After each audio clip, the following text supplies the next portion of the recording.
बिस्मिल्लाहिर्रहमानिर्रहीम। अस्सलाम वालेकुम। इस ऑडियो में हम किताब औलाद को सिखाओ मोहब्बत हुजूर की को आगे कंटिन्यू करेंगे। उससे पहले अगर आपने सब्सक्राइब नहीं किया तो सब्सक्राइब कर लें और बेल आइकन प्रेस कर दें। तो शुरू करते हैं। बाब नंबर 6, हिजरत मुबारका। ये अल्लाह ताला की तरफ से मुसलमानों की फ़तह मुबीन और उनकी नुसरत व मदद थी। ये तारीख़ इस्लामी का इफ्तिताह है।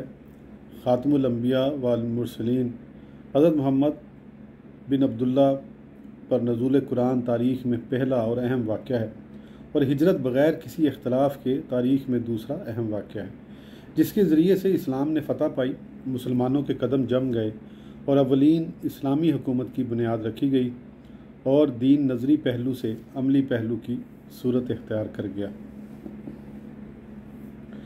उसके लिए एक ऐसी सोसाइटी वजूद में आ गई जिसमें उसकी तालीमात को रूहानी तौर पर बतौर एक निज़ाम के, बतौर कानून, बतौर अमल और बतौर तर्ज़ ज़िंदगी नाफिज कर दिया गया।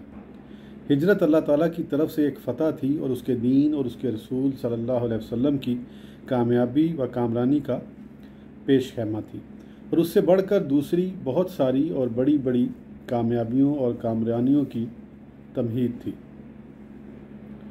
जिनको मुसलमानों ने जंग बदर, फ़तह मक्का, जंग हुनैन और दीगर मौक़ों पर पूरा कर दिखाया। अगर वाक़या हिजरत ज़रूर पजीर ना हुआ होता तो मुसलमानों की कोई मुस्तकिल तारीख़ न होती जिससे वो अपनी तारीख़ लिख सकते। बासत से पहले अरब मशहूर वाक़यात के साथ तारीख़ लिखते थे, मसलन यौमुल फुजार, हल्फ़ अल फजूल, यौम तहकीम, हिशाम बिन मुग़ैरा की मौत का दिन, वाक़या फ़ील, गदर के साल जिस साल बनु यरबू ने खमीर के बादशाहों के एलचियों के साथ धोखा किया था जो गुलाफ काबा उठा कर ले जा रहे थे, वगैरह वगैरह से अपनी तारीख़ लिखते थे। बासत के बाद बहुत बड़े बड़े वाक़यात पेश आए मगर कुरैश ने उनसे तारीख़ न लिखी क्योंकि ये इस्लामी वाक़यात थे। मसलन कुरान पाक का नुज़ूल, इसरा व मिराज, जनाब रसूल करीम सल्लल्लाहु अलैहि वसल्लम का ताइफ तशरीफ़ ले जाना, हज़रत अबू तालिब और सईदा खतीजा की वफ़ात वगैरह वगैरह। मुसलमानों ने हिजरत के बाद पेश आने वाले वाक़यात से तारीख़ कलमबंद की जो आने वाले सालों में रूनुमा हुए और इन सालों पर ऐसे नामों का इतलाक़ किया जो उन्हीं के साथ ख़ास थे। मसलन हिजरत के पहले साल पर उन्होंने सनतुल अज़न यानी इजाज़त हिजरत का इतलाक़ किया, दूसरे साल पर सनतुल अमर का इतलाक़ किया यानी हुक्म का साल। इसी में मार्का बदर पेश आया। लोगों को रोज़े रखने का हुक्म भी इसी साल दिया गया और रसूल करीम सल्लल्लाहु अलैहि वसल्लम को तहवील किबला का हुक्म हुआ।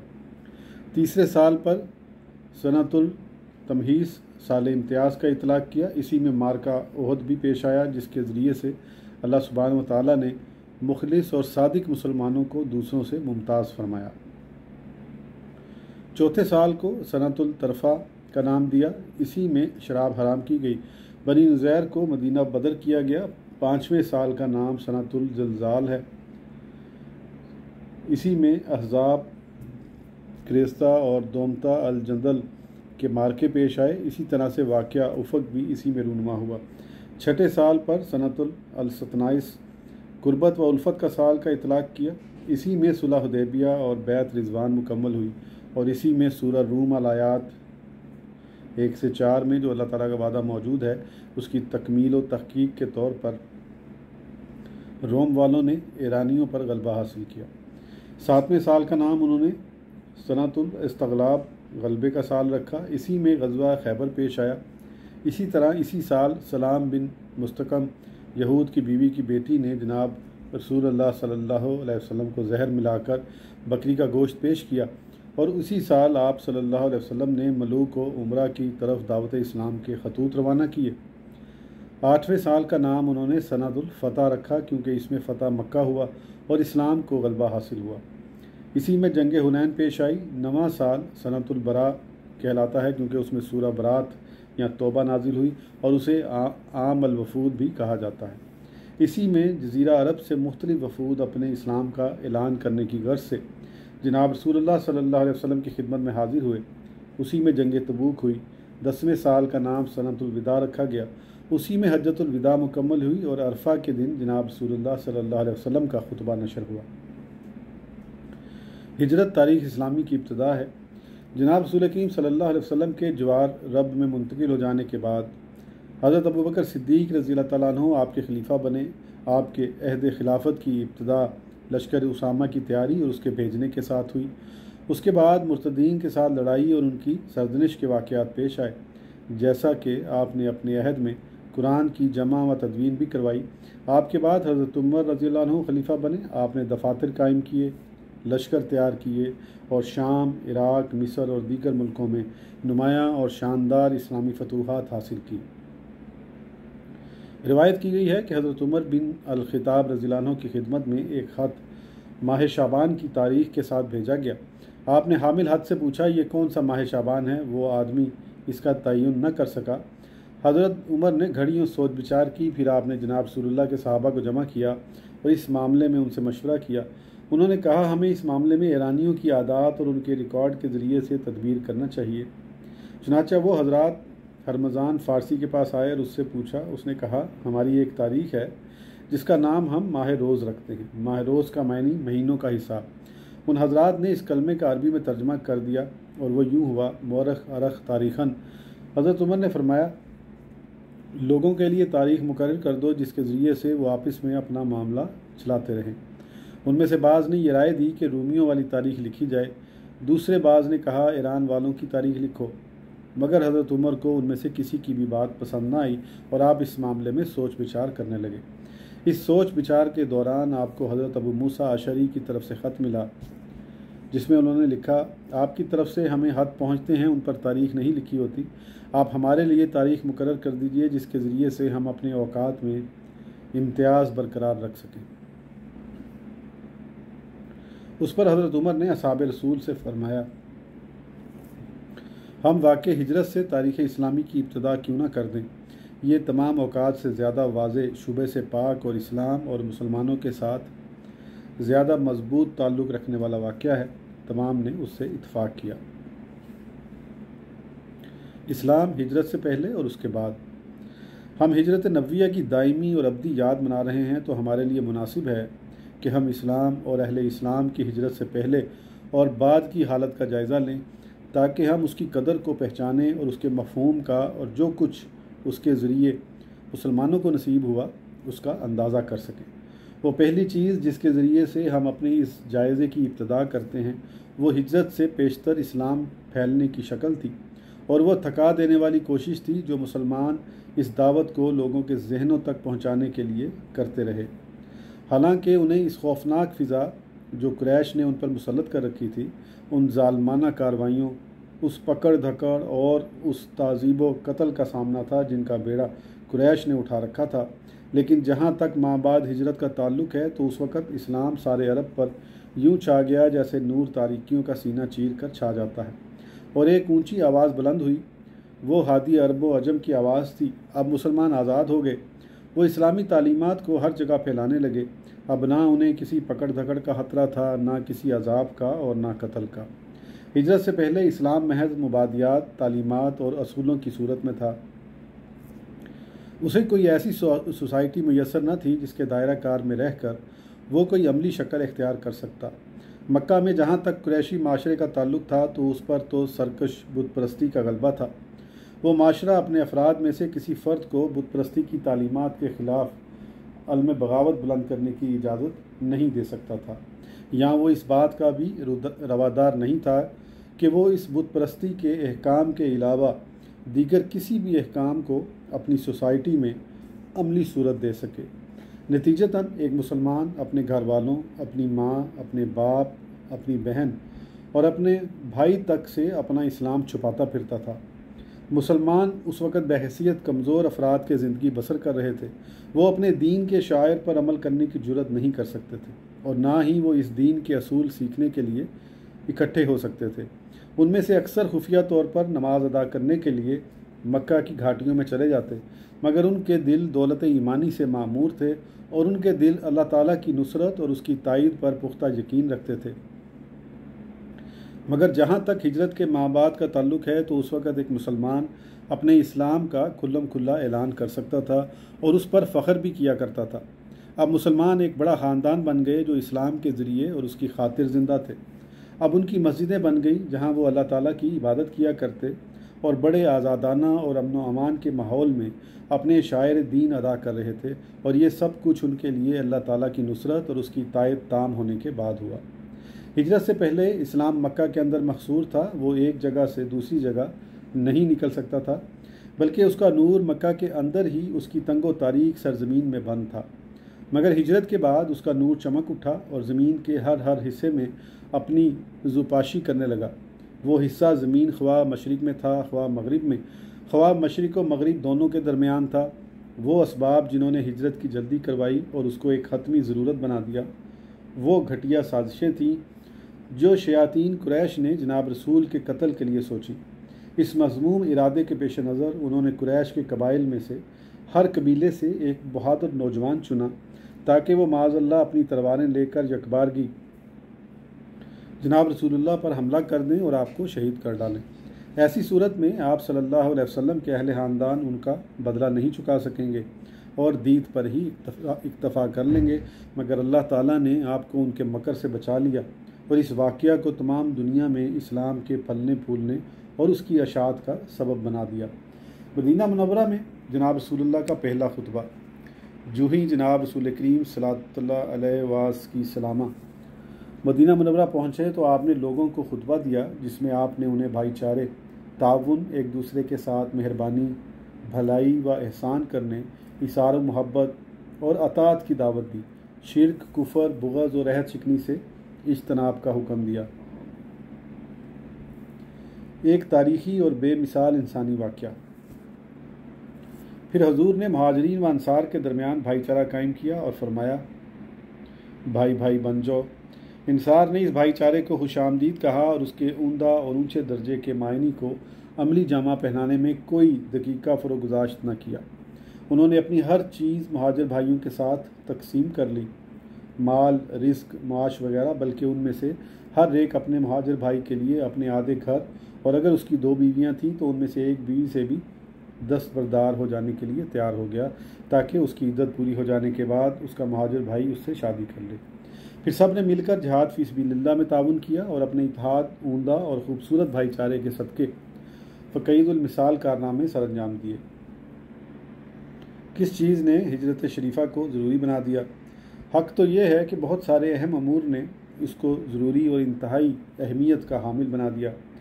हमारे लिए ज़रूरी है कि हम इन अमूर का पूरी तरह जायज़ा लें और अपने ज़माने के बहुत सारे ख़तरनाक और बढ़ते हुए अंदेशों और चैलेंजों का मुकाबला करने के लिए उनसे इस्तिफ़ादा करें। हिजरत ने इस हकीकत को भी पुख्ता बनाया कि बेशक हक़ ही क़ुव्वत है और बातिल कमज़ोरी है।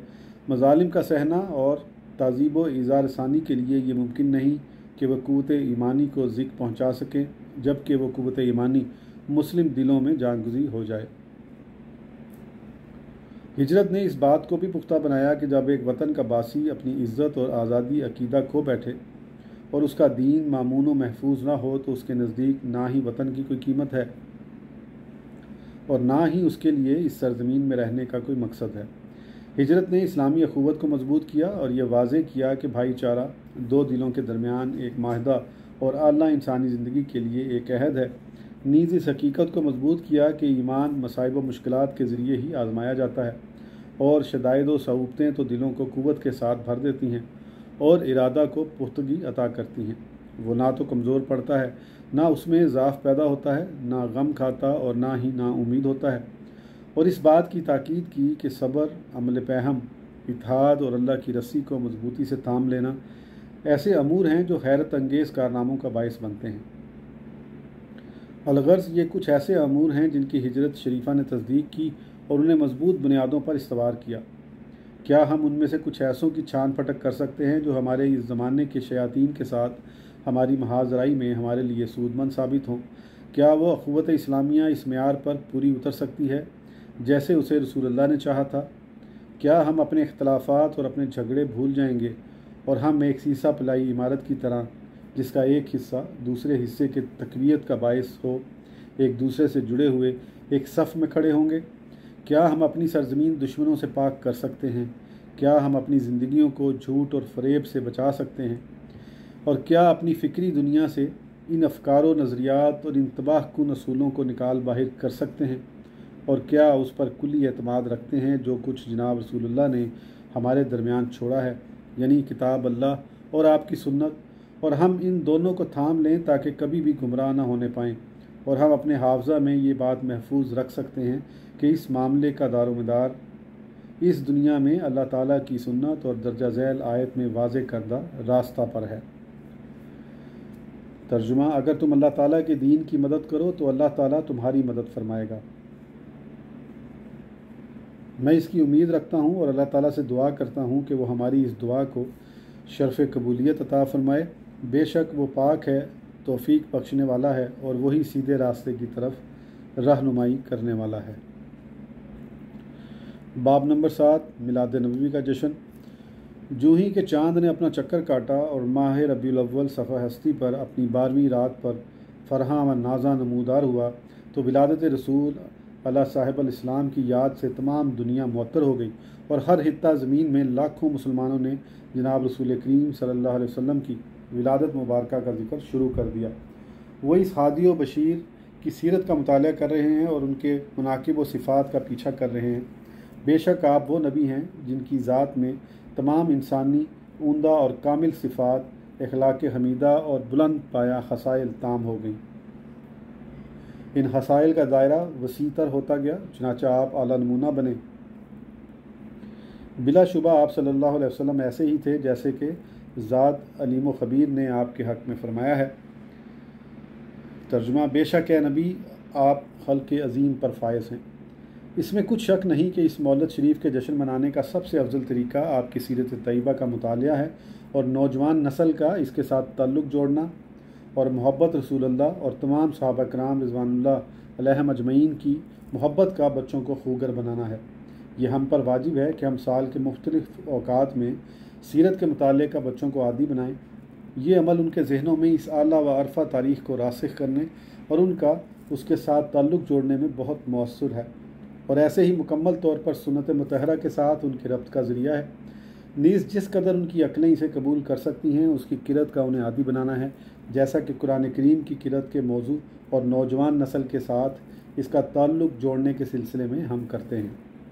सुन्नत मुतहरा हो या कुरान करीम, इन दोनों में से अफजल से अफजल चीज़ जो उन्हें सिखाते हैं वो आप सल्लल्लाहु अलैहि वसल्लम की सुन्नत का इत्तबा और आपकी पैरवी और उसकी इक्तदा है। जो कुछ आपके सहाबा किराम, ताबईन और जिन लोगों ने नेकी के साथ उनकी पैरवी की है ने किया है। मेरी वालदा रहमल्ला ने मुझे इस बात का आदी बनाया है कि हम बैठें और कुतुब सीरत का मुतालिया करें। मेरी वालदा पढ़ी लिखी नहीं थी मगर उसके बावजूद उन्हें सीरत ज़ुबानी याद थी। वो अपने घर वालों और अपने पड़ोसियों को इस बात की वसीयत करती रहती थी कि वो इतला और बार बार मुताले के ज़रिए से उसकी निगहदाश्त करते रहा करें। इसलिए अगरचे हम मुख्तलिफ़ औकात में उसका मुताला करते रहते हैं मगर नोखेज़ नस्ल का इसके साथ राब्ता और उसके मुताले पर उन्हें हरीस बनाना लाजिम है। इसमें कुछ शक नहीं कि सैयदुल अंबिया वल मुरसलीन की सीरत सुनने के लिए इकट्ठा होना एक नहायत ही पसंदीदा फ़ेल है और जब तक बग़ैर किसी इर्तिकाब, बिदत या इस्लामी तरीक़ाकार से इनखराफ के ये तकमील पजीर होता रहे, इसमें बेशुमार फ़ज़ाइल हैं। आप सल्लल्लाहु अलैहि वसल्लम का ज़िक्र मुबारक हर घड़ी और हर लहजा जारी व सारी है, मगर इस हकीकत के पेश नज़र कि ये माह रबीउल अव्वल वो महीना है कि जिसमें जनाब अलैहिस्सलाम की विलादत मुबारक हुई, इसमें अगर इख्तिमाम ज़िक्र हो तो लोगों का इसके समा के साथ गहरा ताल्लुक़ पैदा हो जाता है। बिलाशुबा ये माह विलादत लोगों को सीरत की तरफ मुतवज्जा करने और उसके समा के पेश नज़र उनके इज्तिमा मुनक्कद करने और ज़माने के मुख्तलिफ़ हिस्सों और वाक़यात की एक दूसरे के साथ कड़ियाँ मिलाने का भरपूर शऊर पैदा करने के लिए कवी तरीन सबब साबित होगा। वो मुस्तकबिल के ज़रिए माजी को याद करते हैं और हाजिर से गायब की तरफ मुंतकिल होते हैं। हत्ता कि मामला इस नौबत तक पहुँचा हुआ है और माह रबीउल अव्वल में मिलाद शरीफ मनाने के साथ मुसलमानों का शगफ़ इस दर्जा है, मगर अहले इल्म हज़रात मखसूस रात में मिलाद शरीफ के अहतमाम के मसनून होने के कायल नहीं। वो इसे एक ऐसी बिदत करार देते जिसका इर्तिकाब सहाबा किराम ने नहीं किया, क्योंकि हर वक्त हर घड़ी इसका अहतमाम ज़रूरी है, ना कि सिर्फ मुअय्यन औकात में। अल्लाह अज़्ज़ व जल के दर्जा ज़ैल हुक्म की पेश नज़र हम आपको याद करते हैं और आप पर दरूद भेजते हैं। इन्नल्लाह व मलाइकतहु युसल्लूना अलन नबी या अय्युहल्लज़ीना आमनु सल्लु अलैहि व सल्लिमु तस्लीमा। इसमें कुछ शुबा नहीं कि जनाब रसूलुल्लाह की मोहब्बत और आपकी विलादत और सीरत के साथ इजहार खुशी एक ऐसा फ़ेल है जो एक मुसलमान के लिए भलाइयाँ लाने का मौजूब है, और इसके कई असबाब हैं। पहला सबब यह है कि काफर ने भी इससे नफ़ा हासिल किया। सुनिए अबू लहब के बारे। जब उसने हज़रत मोहम्मद मुस्तफ़ा की विलादत की खबर सुनी तो खुश हुआ और ख़ुशी में आकर अपनी लोंडी सोबिया को, जिसने उसको आपकी विलादत की खबर पहुँचाई थी, आज़ाद कर दिया। ये मायनी व मफ़हूम सही बुखारी की एक हदीस में वारिद हुआ है जो मुरसलन आई है। इस ज़मन में हाफिज़ शमसुद्दीन मोहम्मद बिन नासिरुद्दीन इब्ने अल दमिश्की ने क्या है ही खूब दर्जा झैल अशार कहे हैं, जबकि ये शख्स काफिर है। इसकी मजम्मत तिब्बत यदा कुरान पाक में वारिद हुई है। दोज़ख में हमेशा रहेगा। हदीस में आया है कि सोमवार के दिन हमेशा उससे अजाब हल्का कर दिया जाता है, इसलिए कि वह अहमद मुस्तफ़ा सल्लल्लाहु अलैहि वसल्लम की विलादत बासादत पर खुश हुआ। तो फिर उस बंदे के बारे में तेरा क्या गुमान है जो उम्र भर अहमद सल्लल्लाहु अलैहि वसल्लम के साथ खुश रहा और मौक़िद भी मरा। इमाम बुखारी ने अपनी सही में किताब अल निकाह में इस किस्से को रिवायत किया है और हाफिज़ इब्ने हजर ने फ़तह अल बारी में इसको नकल किया है। इमाम अब्दुर्रिज़्क़ अल सनानी ने मुसन्निफ़, आगे बहुत लंबी रेफरेंसेस की लिस्ट है, ने इसको, और बैहक़ी ने इसको रिवायत किया है। ये हदीस अगरचे मुरसिल है, मगर इमाम बुखारी के इसको नकल करने और हाफिज़ से लेकर तमाम उलमा के महज इसी वजह से, इस पर एतमाद रखने की वजह से इसे कबूलियत हासिल है।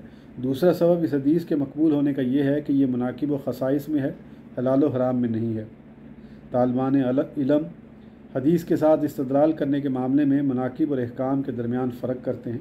जहाँ तक कुफ़ार का अपने आमाल से इंतफ़ा का ताल्लुक़ है तो इसमें उलमा के दरमियान कलाम है, मगर ये मुकाम तफसील नहीं। असल इस बारे में वो हदीस है जो जनाब रसूल करीम सल्लल्लाहु अलैहि वसल्लम की दुआ से अबू तालिब से तख़फ़ीफ़ अज़ाब के बारे में वारिद हुई है। दूसरा सबब यह है कि जनाब रसूलुल्लाह सल्लल्लाहु अलैहि वसल्लम अपने यौम विलादत की ख़ुद भी ताज़ीम किया करते थे और अपने ऊपर अल्लाह ताला की अज़मत, नेमत और इस वजूद को, जिस वजूद के सदक़े हर वजूद ने सादत हासिल की, वजूद में ला कर एहसान करने पर अल्लाह ताला का शुक्र अदा किया करते थे और रोज़े रख कर इस ताज़ीम का इजहार करते थे, जैसा कि कतादा से मरवी हदीस में आया है। जनाब रसूल करीम से सोमवार के दिन रोज़ा रखने के बारे में पूछा गया। फरमाया, मैं इस दिन पैदा हुआ हूँ और इसी में मुझ पर वही नाजिल की गई। आज की ऑडियो के लिए इतना ही, फिर इंशाल्लाह अगली ऑडियो में आगे कंटिन्यू करेंगे। उस वक्त तक के लिए इजाज़त दीजिए। सब्सक्राइब करना ना भूलें। अल्लाह हाफिज़।